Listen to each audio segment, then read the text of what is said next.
પર નજર કરીએ તો કચ્છના અંજારમાં કેમો સ્ટીલની કંપનીમાં ઉત્તરાયણની રાત્રે મોટી દુર્ઘટના સર્જાઈ હતી। સ્ટીલ કંપનીમાં ભઠ્ઠી ઉભરાઈ જતા મજૂરો જીવતા જ અંદર સળગી ગયા હતા। સ્ટીલ ઓગાળતા સમયે 6 મજૂરો ગંભીર રીતે દાઝી ગયા હતા, જેમાં 3 કામદારોના મોત થયા છે। જો કે સળગતા શરીરે દિવાલ કૂદતા કામદારોના બેહામણા દ્રશ્યો કેમેરામાં કેદ થઈ ગયા હતા। અંજારના બુઢારમોરામાં કેમો સ્ટીલ ઇન્ડસ્ટ્રીઝ આવેલી છે। આ કેમો સ્ટીલ કંપનીમાં ઉત્તરાયણના દિવસે મોટી દુર્ઘટના ઘટી છે। ચાલુ કામમાં અચાનક સ્ટીલ કંપનીની ભઠ્ઠી ઉભરાઈ ગઈ હતી। અચાનક ભઠ્ઠી ઉભરાઈ જતા અફરાતફરી મચી ગઈ હતી। કામદારો જીવ બચાવવા ભાગમભાગ કરતા પણ જોવા પડ્યા હતા। જીવ બચાવવા માટે એક મજૂરે કંપનીના ઉપરના માળેથી છલાંગ પણ લગાવી હતી। આ દ્રશ્યો કંપનીના કેમેરામાં કેદ થઈ ગયા છે, જે બહુ જ બિહામણા બની રહ્યા હતા। મજૂરો સરકતા જીવ બચાવવા દોડતા જોવા મળ્યા હતા।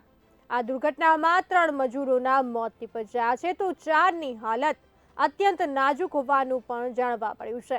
કેટલાક ગંભીર રીતે ઇજાગ્રસ્ત કામદારોને અમદાવાદ ખાનગી હોસ્પિટલમાં રિફર કરવામાં આવ્યા છે, જ્યારે અન્ય 6 લોકોને સ્થાનિક ખાનગી હોસ્પિટલ ખાતે ખસેડવામાં આવ્યા છે। પોલીસની ટીમ અને ફાયર બ્રિગેડ ટીમ તાત્કાલિક ઘટના સ્થળે ત્યારે આવી પહોંચી હતી।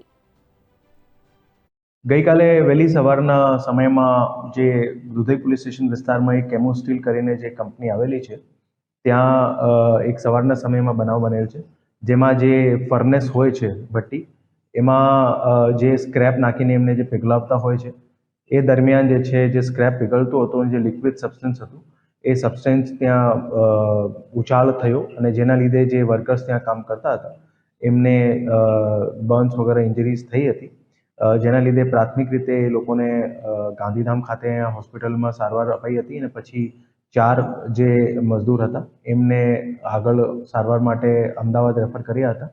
એ દરમિયાન અત્યારે જે છે 3 મજદૂરોના એમાં મૃત્યુ થયા છે, બાકી એક જે મજદૂર છે એ સારવાર હેઠળ છે। પોલીસ દ્વારા બનાવની તપાસ જે છે અત્યારે ચાલી રહી છે અને એડીની તપાસમાં જે કોઈ વસ્તુ નીકળશે એ પ્રમાણે જે પોલીસ દ્વારા આગળની જે છે એમાં કાર્યવાહી કરવામાં આવશે।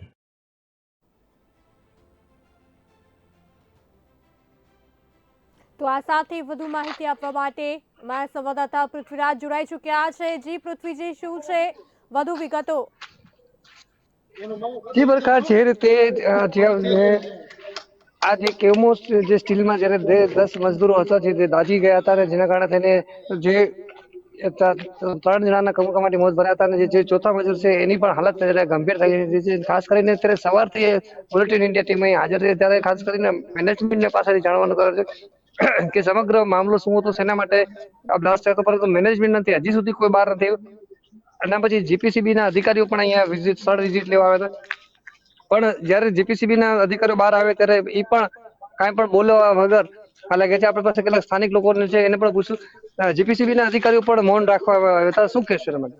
જીપીસીબીના અધિકારીઓ આવ્યા હતા, એમને અમે પૂછ્યું કે અત્યાર સુધીમાં શું કાર્યવાહી થઈ છે અને આ પ્રેસ જે મીડિયાના લોકો છે તો એની અંદર કયા કારણે નથી જવા, જીપીસીબીના અધિકારીઓ કોઈ જવાબ આપવામાં નથી આવ્યો। એટલે એવું લાગી રહ્યું છે કે આ જીપીસીબીના અધિકારીઓ અને સરકારી તંત્ર અંદર કઈ મિલી ભગત કરી અને આ પ્રકરણને આખું દબાવવાની કોશિશ કરી રહ્યા છે। ચોક્કસથી કહી શકાય, જે રીતે બરકત, જે રીતે મીડિયાને જે કંપનીની બહાર ગેટની બહાર જ રોકી દેવામાં આવ્યા છે, એક ક્યાંક ને ક્યાંક શંકાનું સ્થાન આપે છે કે શા માટે, કઈ વસ્તુ છે કે જેને દબાવવામાં ગઈ છે। સવારથી મીડિયા કર્મી છો, આપણે સવારથી આપણે કવરેજ કરી રહ્યા છીએ, કોઈ અધિકારી કે કોઈ બોલવા તૈયાર નથી, શું કહેશો?